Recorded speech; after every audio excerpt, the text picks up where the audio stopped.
Previously on Breaking Bad, a high school chemistry teacher cooked up some blue crystal in an RV with his former student. And then things escalated. Fast. Now we pick up right where we left off. The RV is still parked in the desert inside, 2 unconscious bodies, a whole lot of dirt, and one man having the worst day of his entire life. Walter White is in full panic mode. He may know chemistry, but crime scene cleanup, not exactly his major. Jesse, on the other hand, is freaking out in the way only Jesse Pinkman can. Loud, scattered, and blaming everyone but himself. The two realize that one of their problems isn't quite as dead as expected. Crazy 8 is alive and breathing in their basement. Yeah, basement. Walter, of course, tries to hold it together.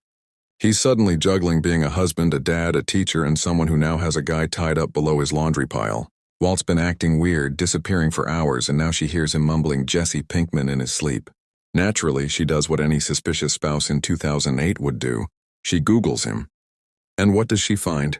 A history of sketchy behavior and enough red flags to make a parade. Skylar pays Jesse a surprise visit. He's so stunned he literally falls off a chair. She grills him, he fumbles, and somehow she leaves without the full truth. For now, back at Walt's house, things take a turn. They now have to decide what to do with the other body. Jesse, who's definitely not the detail guy, agrees to handle it. Walt gives him very specific instructions involving plastic bins and acid chemistry, right? But Jesse skips the bin part and dumps the body in the bathtub. Pro tip, hydrochloric acid and porcelain do not mix well. The next thing we see is Jesse screaming as the ceiling collapses and, well, let's just say it's not good, and it's everywhere. Through it all, Walt keeps flipping between mild-mannered chemistry teacher and man on the edge. He goes back to the basement to feed Crazy 8 and even brings him a sandwich. When Walt locks eyes with the man he's keeping captive, you can feel it.